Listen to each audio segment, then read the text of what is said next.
नमस्कार। आगे बढ़ते हैं। बुध में गुरु की दशा और पाठ संख्या 105। तो 100 तो टप ही गए हैं दशा में, और हमको अब मालूम होता है कि आप लोग भी दशा में आप मास्टर हो रहे होंगे। और वर्तमान समय में किसकी दशा है? बुध की महादशा में गुरु की अंतरदशा है।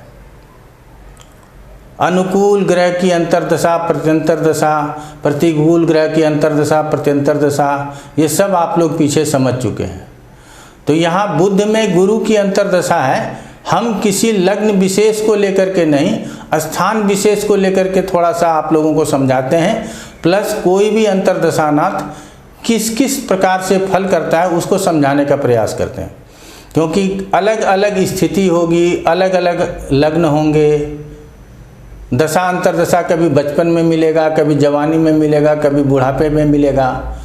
तो उस तरह से पाठ को लेकर के चलेंगे तो पाठ की संख्या 10-20 हज़ार से भी ज़्यादा हो सकता है।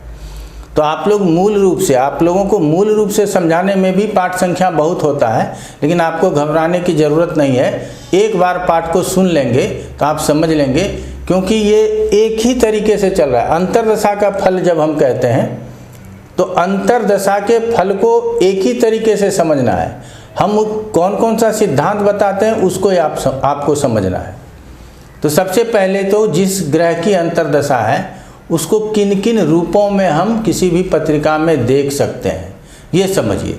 तो किन किन रूपों में देख सकते हैं? तो सबसे पहले उसको ग्रह के रूप में देख सकते हैं कि वो एक ग्रह है, अब वो शुभ ग्रह है या अशुभ ग्रह है। दूसरा, चूँकि गुरु है, राहु केतु नहीं है, ये भावेश भी है, तो किसी भाव का स्वामी है, उस रूप में हम इसको देख सकते हैं।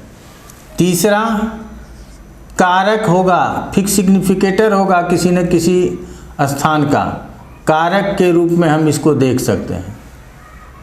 चौथा, काल पुरुष के पत्रिका में ये कहाँ कहाँ का स्वामी होता है उसके रूप में हम देख सकते हैं। तो इस चारों के रूप में हम गुरु को ले सकते हैं।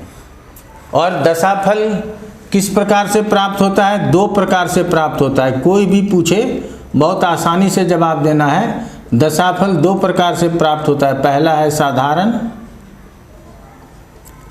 और दूसरा है विशिष्ट। ये तो आप लोगों को याद रखना ही रखना है। अगर इतना याद रख लिए तो आप समझिए कि आप बहुत काम कर लिए। तब गुरु कौन है? शुभ ग्रह है। बुध कौन है? सौम्य ग्रह है।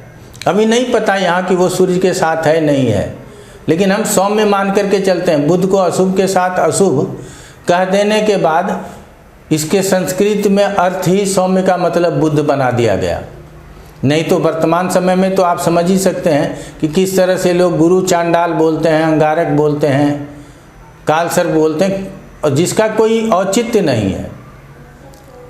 और हमारा आपके सामने उपस्थित होने का एक औचित्य है कि ज्योतिष का सच जो है, आप चैनल का नाम भी देखते हैं ट्रूथ्स ऑफ एस्ट्रो है, आपके पास ये सच, आपकी जानकारी आपको मिल सके, ये हमेशा हम आपके लिए करेंगे।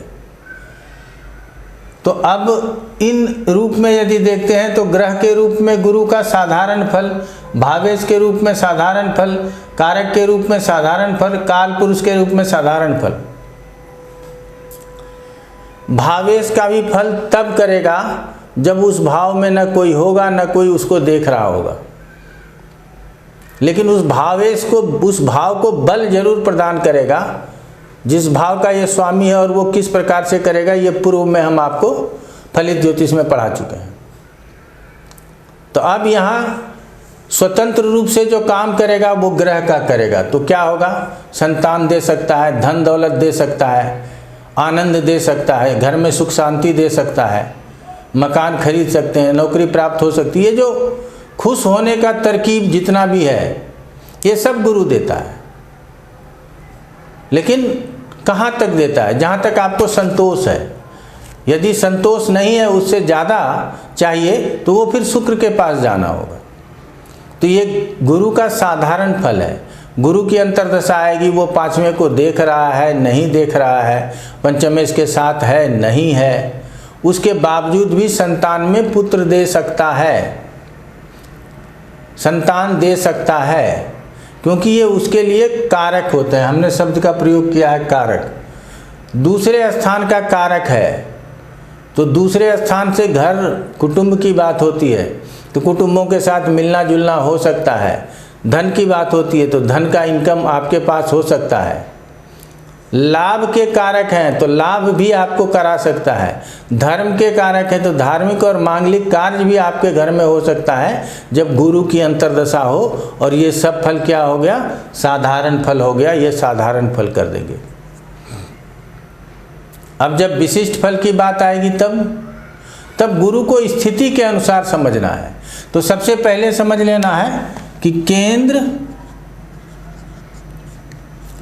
व त्रिकोण के साथ साथ लाभ स्थान में यदि स्थित है तो ये विशिष्ट फल में भी आपके लिए शुभ फल ला करके देगा।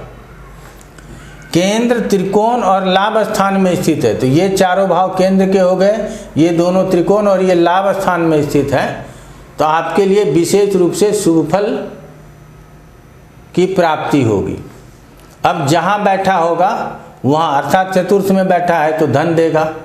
किस प्रकार का धन देगा? स्थिर धन देगा, अर्थात आप भूमि, भवन आदि, फार्मलैंड आदि खरीद सकते हैं। अब वहाँ से दशम को देखेगा तो पद की प्राप्ति करवाएगा। ये विशिष्ट फल हो गया, क्योंकि गुरु का ये विशेष अपने साधारण फल में प्रॉपर्टी खरीदवाना नहीं है, ये विशेष फल है। वो कैसे कर रहा है? स्थान स्थिति बसेन चौ, जिस स्थान में स्थित है उस स्थान के कारण से कर रहा है। अब गुरु यदि अष्टम में बैठ गया तो चोट चपेट देना, दुर्घटना देना गुरु का काम नहीं है, लेकिन इस स्थान में बैठ के चोट चपेट दुर्घटना ये दे सकता है। तो इसीलिए विशिष्ट फल की जो बात होती है वो स्थान के, जिस स्थान में बैठा है उस स्थान के अनुसार से दे सकता है। अब गुरु यहाँ बैठा, अब यहाँ बैठ करके शनि देख ले, यहाँ बैठ करके मंगल इसको देख ले, राहु केतु एक्सिस हो जाए तो आप समझिए कि ये गुरु की दशा अगर आपका धनु लग्न की भी पत्रिका हो या भाग्य स्थान में भी धनु राशि स्थित हो, उसके बावजूद भी ये गुरु सबसे खराब रिजल्ट देगा। आपके पत्रिका में सबसे खराब रिजल्ट देने वाला होगा। और ऐसे स्थिति में आजकल तो रत्न पहनाना व्यवसाय करना जैसा है कि कोई ना कोई, अगर आपने नीलम पहनाया है तो वो कहेगा ये तो फालतू है, इसकी ज़रूरत नहीं है आपको पुखराज चाहिए। पुखराज पहने हुए हैं तो पुखराज नहीं, आपको तो नीलम चाहिए। तो ये सब काम करते रहते हैं लोग। मैं धीरे धीरे आप लोगों को रत्नों की भी जानकारी दूंगा और जो भी सक्षम उपाय है उसकी भी बात बताऊंगा, लेकिन पहले ज्योतिष को भर लीजिए अपने अंदर, उसके बाद आगे बढ़िएगा। तो यहाँ पे गुरु होगा, ये लग्नेश हो, भाग्येश हो, पंचमेश हो या केंद्र के स्वामी हो। और ऐसे स्थिति में यदि अन्य अशुभ ग्रहों के साथ हो गया तो स्थान स्थिति बसेन चो विशिष्ट फल, और विशिष्ट फल में क्या होगा? चोट चपेट, दुर्घटना, मरण, ये सब गुरु नहीं देता। लेकिन किसी स्थान में फंस गया, वहाँ बैठ गया, वहाँ अशुभ ग्रहों से दृष्ट हो गया तो अब इस तरह का फल करने लगता है। तो 8वें और 12वें में तो किसी भी प्रकार के शुभ ग्रहों का स्थिति अच्छा नहीं। अब यहाँ बैठ जाता है तो देख लीजिए क्या होता है। 12वें का भी फल करेगा, 12वें का फल अच्छा होता है क्या? नहीं होता। 12वें के फल के आप साथ साथ किसका फल करेगा? छठे स्थान का फल करेगा सप्तम दृष्टि से। तो छठे का फल अच्छा होता है क्या? नहीं होता। छठे के बाद ये 8वें स्थान का भी फल करेगा, यहाँ चोट चपेट दुर्घटना आदि होने की संभावना व्यक्त करेगा। क्या ये फल अच्छा होगा क्या? नहीं होगा। और इस स्थान में यदि अन्य अशुभ ग्रहों से पीड़ित हो गया तो समझ लीजिए कि और बुरा फल करेगा। तो कितना बुरा फल कर सकता है? ऐसे स्थिति में हमारे भाग्येश ही क्यों नहीं हो, हम उसके रत्न पहनाने से बचेंगे। और साथ ही अब गुरु का हाथ पांव जोड़ेंगे, गुरु की याचना करेंगे कि इतने विपरीत परिणाम मत देना। तो यहाँ पे हम लोगों को समझ में आता है कि साधारण फल कहाँ बैठा नहीं बैठा मतलब नहीं है, वो दे सकता है, क्योंकि वो एक ग्रह है, कारक है। काल पुरुष के पत्रिका में 9वें और 12वें का स्वामी है तो सुख भी देगा और थोड़े दुख भी दे सकता है, क्योंकि 12वें का भी स्वामी है। लेकिन अगर विशिष्ट फल देखना है तो स्थिति के अनुसार समझने का प्रयास कीजिएगा। तो यहाँ भी आप लोगों ने देख लिया, अर्थात केंद्र त्रिकोण और लाभ स्थान में है तो हम क्या कहेंगे, शुभ फल, और अशुभ फल कब कहेंगे, जब ये 6ठे, 8वें, 12वें या दूसरे स्थान में भी स्थित हो। दूसरे स्थान में स्थित होकर के धन दे सकते हैं, लेकिन मान लीजिए कि यहाँ बैठा है गुरु, यहाँ बैठ गया। आप साधारण वे में समझने का प्रयास कीजिएगा। गुरु बैठ गया, अब गुरु की दृष्टि होगी ना, 5वीं दृष्टि से देख लीजिए कहाँ देख रहा है, 7वीं दृष्टि से देख लीजिए कहाँ देख रहा है, और 9वीं दृष्टि से देख लीजिए कहाँ देख रहा है। तो इस स्थान का फल अच्छा समझ सकते हैं, इस स्थान का भी पद वगैरह आपको प्राप्त हो सकता है। लेकिन उसी समय यदि स्वास्थ्य खराब हो गया तो ये स्वास्थ्य खराब कर सकता है, चोट चपेट दुर्घटना भी दे सकता है। तो हमारे कहने का मतलब है कि अशुभ फल 6ठे, 8वें, 12वें और दूसरे में यदि बैठता है तो ऐसे स्थिति में गुरु अशुभ फल भी दे सकते हैं। गुरु नैसर्गिक शुभ ग्रह है, सबसे ज़्यादा ऑस्पिशियस प्लैनेट्स कहा गया है। काल पुरुष की पत्रिका में नवमेश की संज्ञा प्राप्त है, नवमेश का स्वामित्व प्राप्त है। लेकिन इस सब के बावजूद यदि गुरु कहाँ है, 6ठे, 8वें, 12वें या दूसरे स्थान में है, तो आपको सावधानी से रिजल्ट बोलना पड़ेगा, क्योंकि स्थिति और दृष्टि दोनों का फल होता है। और ये जैसे ही मकर लगन समाप्त हो गया है, अब कुंभ और मीन बचा, उसके बाद युति का फल आप लोगों को प्रारंभ करेंगे। अलग अलग विषयों को पढ़ाते रहेंगे। क्लास में आने का फ़ायदा क्या होता है कि 6 महीने के अंदर सभी विषयों को एक साथ जोड़ देते हैं। तो अभी वर्तमान में 14 जनवरी से क्लास भी प्रारंभ हो रहा है। यदि आप लोगों को आना है तो अपना अपना नामांकन करा लीजिए, सीट सुरक्षित हो जाए आपका। और आप देखिएगा कि जितना आनंद यहाँ मिलता है इतना आनंद वहाँ भी मिलेगा आपको। और वहाँ 1.5 घंटे का क्लास होता है, 10 मिनट का नहीं होता कि हमको एक ही सब्जेक्ट को बोल करके समाप्त कर देना है। वहाँ जिस सब्जेक्ट को लेंगे उस सब्जेक्ट को कंक्लूड करेंगे, उसके बाद ही क्लास समाप्त होगा। और उसके बाद भी नहीं समाप्त होता, जब तक आपके प्रश्न आते रहेंगे उसके हम उत्तर देते रहेंगे। वहाँ आप अनुत्तरित नहीं रह सकते। यहाँ तो आपके मन में प्रश्न आएगा तो आप कमेंट में लिखिएगा अभी तक जवाब दे रहे हैं, आगे जवाब नहीं दे पाए। लेकिन वहाँ क्लास में अनुत्तरित नहीं होता। तो इसीलिए जिनको भी इच्छा हो वो आप जुड़ सकते हैं और क्लास ले सकते हैं।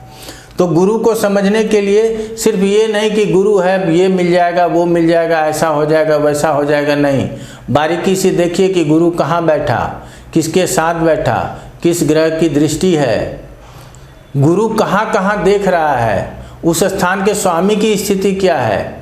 अगर उस स्थान का स्वामी बहुत पीड़ित है तो उस स्थान का भी फल खराब हो जाएगा। तो इस तरह से बातों को समेट करके और तब विषय को लेकर के आगे बढ़िएगा। तो हमको उम्मीद है कि आप बहुत अच्छा सीख पाएंगे। आज इतना ही रखते हैं। आप लोगों का बहुत बहुत धन्यवाद।